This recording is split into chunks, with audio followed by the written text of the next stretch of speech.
It's time now for Countywide, a special presentation of Yavapai Broadcasting News. Join Paul David and Kyle Benedict as they talk with our community's leaders, newsmakers, and people in the know. You'll hear about the hot topics that affect all our lives in Yavapai County. And now here's today's Countywide. Welcome to Countywide. I'm Kyle Benedict. Today we're talking about the history of Camp Verde and their sesquicentennial, their 150th anniversary. And I'm joined today with Steve Ayers, who is the Economic Development Director for the town of Camp Verde, also the author of this book, Camp Verde, the history of the Camp Verde area in the town of Camp Verde as well. Steve, thanks for being here today with me. I appreciate it. It's always a pleasure to come over here and talk history with anybody who wants to listen. Well, it's just, just talking to you here before the show and last week, there's just so much history here in this area that I don't think a lot of people are aware of. But let's start off talking about the 150th anniversary and some of the events that are happening, and just a little bit about the this anniversary. The sesquicentennial. That's a big deal. It is. We're one of Camp Verde settlement was the original settlement was in February of 1865. Which makes it very shortly after, within about a year and a couple months of when Arizona became a territory. So it's fairly significant in being one of the first communities founded after Arizona became an independent territory of the New Mexico territory. So we thought it was an opportune time to celebrate this, our rich history, which dates way back before that. What are some of the events? I saw you guys are holding a series of lectures coming up here in the next couple of months. Is that, I know you're giving one as well, you mentioned. What are you going to be talking about there? I'll be talking about one of the stories that it took me 2.5 years to really get to the bottom of, and it was the story of a dam that was going to be built 10 miles south of Camp Verde that, had it become a reality, would have put most of Camp Verde underwater, including my house. I think I estimated my house would be 41 feet underwater if the dam was full.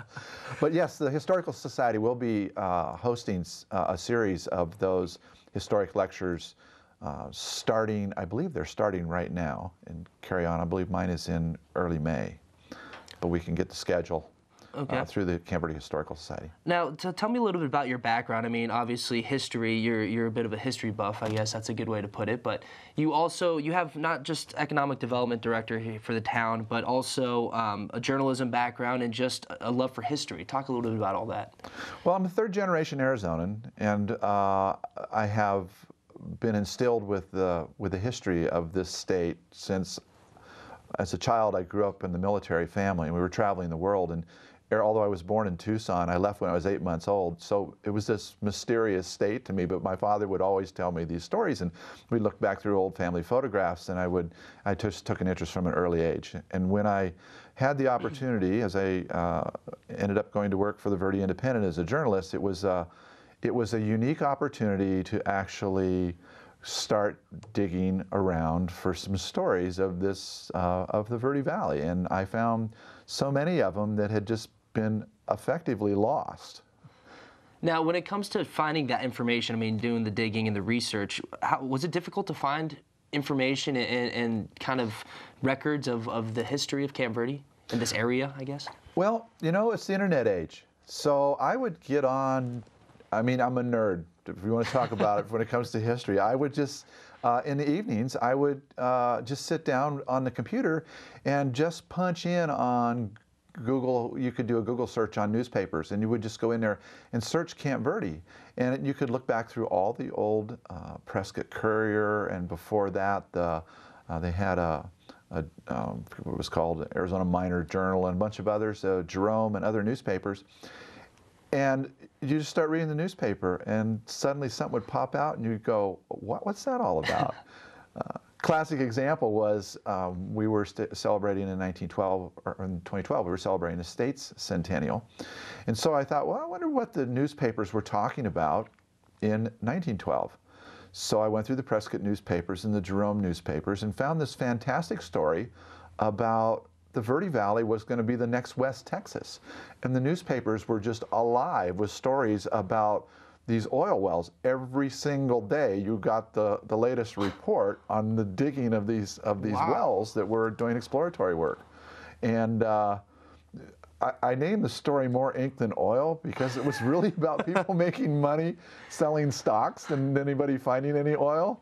Yeah. And it was just a lot of speculation, but I found a newspaper article where Camp Verde was actually there was no place to stay in Camp Verde, and the whole Main Street area was covered in tents from people there speculating it was like a land grab or something. They were all trying to get a piece of the action. Well, obviously they didn't find oil, right, in Camp Verde. I mean, no. How would that have changed? How do you think that would have changed this whole area? I mean, you mentioned West Texas. I'm sure the development in this just throughout the Verde Valley wouldn't be the same if they did strike oil. Oh, it would have been. It had an enormous effect. I mean, look what Jerome did in so many different ways. And if you would have had the boom going on with the minerals up there in the Jerome area being mined, because they were really starting to crank up around that time, and then to add oil to the mix here, it probably would have been an environmental disaster for starters, but it'd been a pretty rich place. I mean, who knows? They might have moved the state capitol up here. Maybe, right. Well, talking about this book that you wrote, co-authored, Camp Verde, talking about the history of the area, how did you get started putting this together, and how did this come about? Well, they came and visited us, the Arcadia Publishing, and by us I mean the Camp Verde Historical Society, and at the time I was serving on the board of directors for them, and they said, would you guys be interested in doing a book? You could use it to raise money and the like, and I thought, you know, why not? So we signed a contract with them, and with the assistance of Ron Bratton, who now serves as the president of the Historical Society. Ron did a lot of the scanning. We got together with Fort Verde State Park, which had a lot of the historic photographs of Camp Verde, plus our own collection there, and just started going through them. And it was the challenge was matching up the stories we knew to find a photograph, or finding a photograph and deciding what the story was about. And there were some great serendipitous stories about how some of those photographs, we didn't even know they existed. Now, this is a collection, I mean, this book collection is throughout all parts of Arizona, right? I mean, it's not just obviously here in the Verde Valley. Is it all throughout Arizona or nationally, or is it just? It's nationally, and I believe at that time there was about 7,000 or 8,000 titles, and I have no idea how many they have now, but there's a lot. It's a great idea. I mean, you put pictures, again, like you mentioned, pictures to go with a story, and it kind of helps visualize what that time was like, depending on what you're talking about. We're going to take our first break, and when we come back, we'll talk a little bit about more of the history of Camp Verde, sitting down with Steve Ayers, Economic Development Director for the town of Camp Verde. We'll be back in a couple minutes.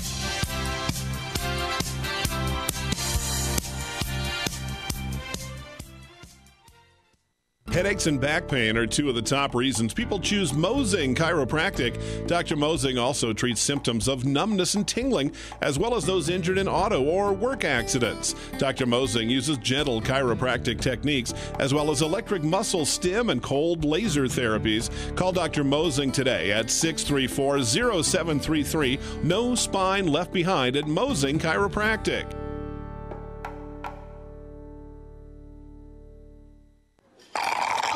I heard you dropped art class. What happened? Life happened. I'm too old for finger painting. You guys going to Haley's thing tonight? Totes, time to get trashed. I don't. That was for your eyes only, Brian. Baby, if you send it to me, it's public property. Speak for yourself. Live above the influence.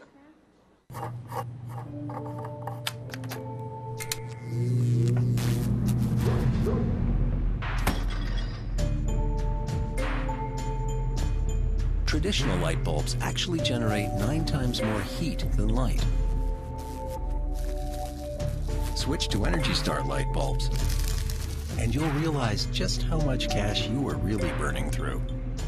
Saving energy saves you money. Learn more at EnergySavers.gov.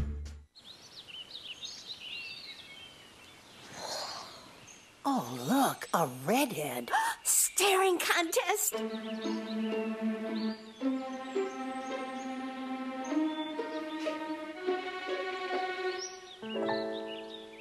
You still got it.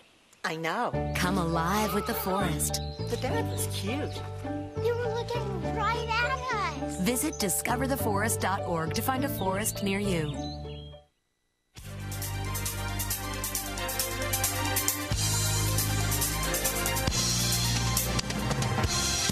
Welcome back to Countywide. Today we're talking about the history of Camp Verde and their 150th anniversary. Joining me today is Steve Ayers, Economic Development Director for the town of Camp Verde. Last segment before we took our first break, you mentioned about the dam that was being proposed here in this area. Can you talk a little bit about that again? Yeah, it's one of those stories that I just kept stumbling across these little bits and pieces of it, but I could never really put the whole thing in perspective. And what I had discovered was there was a map laying around in the Camp Verde Historical Society, and it showed, it said Camp Verde Land and Improvements, and it had a Bureau of Reclamation stamp on it. And it was a very detailed map that showed the downtown area, and it had literally every chicken coop, pig pen, outhouse, outbuilding, fence line, everything. It was a rich detail. It was this wonderful snapshot taken in 1934, and I wondered what the story of it was, and I could not get to the bottom of it. Then I found out that there was proposed to be a dam south of town, but the only real information was sort of apocryphal stories that some of the folks at the Historical Society talked about. Yeah, they were going to build a dam down there, but I'm not quite sure what the details were. I know that they quit burying people at the Clear Creek Cemetery and started moving them up to the Squaw Peak Cemetery because it was above the water line of this dam. Well, that just piqued my interest, and it took me 2.5 years, and I give a lot of credit to the folks at Salt River Project who opened up their archives to me. I went down to the State Library and Archives, went through their collections, went through the collections at Charlotte Hall Museum, and started to put together this story of attempts to dam the Verde River, which began in 1889 and actually never fully died until the late 1950s. Really? Yeah, there were still ideas of damming the Verde. There was a harebrained idea of actually trying to build a tunnel from Glen Canyon underneath the Colorado Plateau to the Little Colorado, build another dam there, raise the water level, build another tunnel, and tunnel the water all the way to the confluence of Oak Creek and the Verde River, and then send that water from the Colorado River into the Verde River channel down to Phoenix. It was one of the early ideas for a gravity-fed Central Arizona Project canal. Wow. So this, I mean, it wasn't just an idea. I mean, this was happening. This was going to happen, right? Right. The largest headlines I've been able to find in the Jerome newspapers was the announcement that the government was loaning $18 million to the Paradise Valley Irrigation Power District, which was the organization which was behind this wild scheme, which was actually to... The whole idea behind it was they were going to flood lands, they were going to irrigate lands in the north end of Phoenix, above the Arizona Canal in an area called Paradise Valley today. And the Paradise Valley, Deer Valley area, they figured would just be an agricultural paradise. Well, it just never quite got together, but remains of that canal work in the North Phoenix area is still there. The spillway at Horseshoe Dam is actually a remnant of this whole project. And there's boreholes in the side of the mountain, in the side of the hill 10 miles south of Camp Verde where the dam site was, at a place called the Ladders. And the Ladders were the leftover ladders from these guys who did the exploratory work down there to actually anchor the dam into the side of the basalt hills. Wow. I mean, so it was a reality. And how many people were kind of living in this area at the time when this whole idea started kind of taking form? Probably about 1,500 people. Okay. I'm guessing that would have probably been affected by the dam itself, that would have flooded the area that would have been underwater. The interesting story was, I think the most fun piece I dug up was a newspaper story talking about how the water would come to the first step of the elementary school. Well, ironically, the elementary school in Camp Verde is now the home of the Camp Verde Historical Society and the visitor center for the town. And I had seen a bronze plaque embedded in the concrete of that step, and it said USGS. And I wondered, why on earth would the U.S. Geological Survey put this bronze plaque in this step?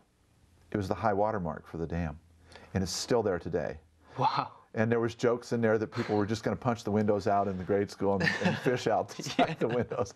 There's some really great, funny little stories that we found out there, and some personal diaries over in at Charlotte Hall Museum where people wrote poems about being displaced by the dam.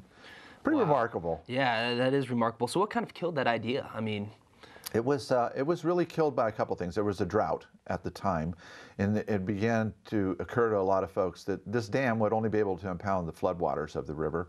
The Salt River Project, or at the time the Salt River Valley Water Users Association, had the water rights to the regular flows of the river. So it became fairly apparent that this was a nice idea, but in reality it wouldn't have been able to sustain itself over a long period of time, and that's what effectively killed it. And then shortly after it was killed, Salt River Project got permission to build Bartlett Dam, and they laid claim to the floodwaters of the Verde River and sort of put an end to that idea. Wow. Well, talking about kind of moving forward a little bit, or I guess backwards in time here, to the settlers, I guess, who were the first people here in this area, and who were the first ones to kind of stake the claim here in Camp Verde? Well, it was actually a group of farmers, and they were folks that had come out here in the mid-1860s. They were initially in Prescott and had heard stories about this well-watered valley over here. And there had been a number of excursions by the miners in the Prescott area over there. It was pretty well known what the Verde Valley looked like. And here were all these rivers and streams. And so they came over in January of 1865 and did a little exploration over here and determined that they could, in fact, clear some land over here, build an irrigation ditch, and begin farming in the Verde Valley. It was a much more temperate area than the Prescott area.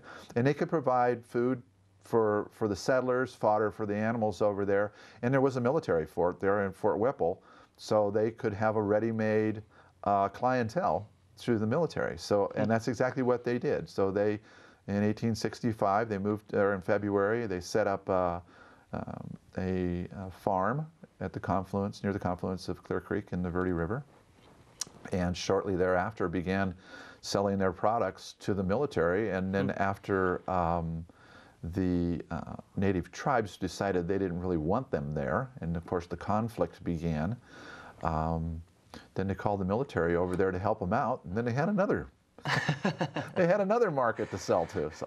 Well, can you talk a little bit about that conflict between, I mean, the native people here, and then obviously we had a little while after Fort Verde.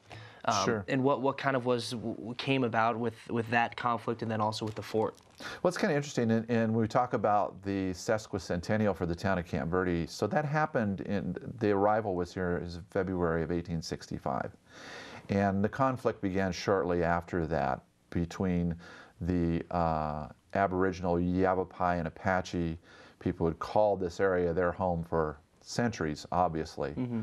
And it was, it was not unlike any other out here in the West. It was a conquest and in this particular instance, it's interesting that 1 year to the month, almost to the day, after the arrival of those settlers, 10 years later, in February of 1875, the Yavapai and Apache were forced marched out of the Verde Valley and sent to San Carlos. And it would take them a number of years before they were able to return back here to their homeland. Wow. So a celebration of the creation of Camp Verde also needs to be, from a historical standpoint, taken in the context of it spelled the end to the Yavapai Apache, their culture and their lifestyle and their homeland. So it's the course of history. It's something we don't change, but there's a story to be told from 2 points of view. And so then after that, is that what led to the development of Fort Verde? Was that after that? Well, initially there was a small detachment of volunteers that were New Mexico volunteers, which set up a small camp near where the settler fort was at the confluence there. Then they eventually moved up and made Fort Lincoln, which was up at the confluence of Beaver Creek and the Verde River. And then in 1871, they began the construction of Fort Verde itself, a more permanent military installation post. Okay, great. Well, we're going to take our second break. A lot to kind of fly through here in this short amount of time, but we're talking about the history of Camp Verde and their sesquicentennial 150th anniversary. When we come back, we'll talk a little bit more of some of the events coming up for the town of Camp Verde here in just a couple minutes.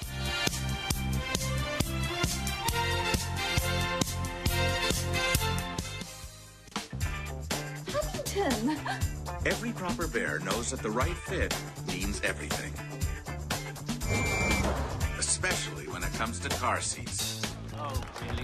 I just did what any bear would do. So know for sure that your child is in the right car seat for their age and size. I like it. To learn more, visit safercar.gov/the right seat. Oh, hello there. Oh, where's that bat? Listen to me. I am captain of the track team. And if I'm late... She doesn't really think she's going to get out of here, does she? Be nice. She's new. Hello, is anyone there? Wow. Even from our standards, you look awful. Oh, sweetie, what happened? Me? My friend Becky got to talk to this super cute boy, and I tried to act like I wasn't jealous, but I so totally was. And then out of nowhere, this concrete barrier just popped up. Maybe it was a semi. You mean you were driving? Yeah. I mean, I know the whole eyes on the road thing, but this was a super important text. Maybe you have to know, Becky. Texting? Great. But it was only like 5 seconds, and I'm a really, really fast texter, so it wasn't even a big deal. Actually, has she texted me back yet? Wow, I get like no bars in this place. I wonder if they have Wi-Fi here.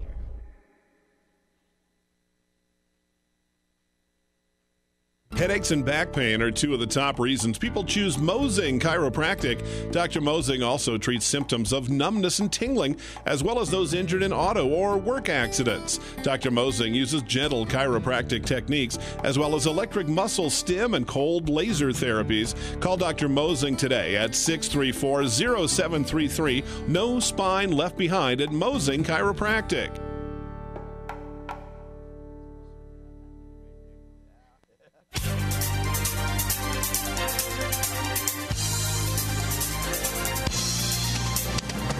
Welcome back to Countywide. I'm Kyle Benedict. We're talking about the sesquicentennial for the town of Camp Verde, 150-year anniversary, with Steve Ayers joining us today. But tell me a little bit more about that. And I know there's some historical events as well that are kind of connected with the sesquicentennial. We're tying a lot of history to the series of events, and the first one will be the Spring Heritage Pecan and Wine Festival. That takes place the last weekend in March, the 28th and 29th. And one of the great things is we're having, with our partners, the Verde Valley Archaeology Center, is returning the Camp Verde meteorite. They're getting the Camp Verde meteorite brought up here from Arizona State University, where it's been for a number of years in that collection. And this was a piece of the Canyon Diablo meteorite that made Meteor Crater, which was found in a native pueblo east of Camp Verde, wrapped in a feather blanket by a pot hunter back in the 1920s. And he eventually sold it to a meteorite collector, and that collection ended up at ASU. And we're going to return this, and it has a fantastic story to tell. It's a little bit of it's in the book there, and a picture of what it looked like. Great. Well, we're almost out of time. Thank you so much again for being here today and talking about just the history of Camp Verde and the 150th anniversary. It's crazy. I mean, it has to have just flown by that time. And when you look at the history and all the events that took place within that 150 years, it's pretty amazing, huh? It is. It's a great story to tell, and we'll be celebrating it all year long. Great. Well, thanks for joining me today. And for more information, you can go to visitcampverde.com. They'll be posting more news about their anniversary celebration up here. So, again, that's the history of Camp Verde with Steve Ayers, Economic Development Director of the town of Camp Verde. I'm Kyle Benedict. This is Countywide. We'll see you next time.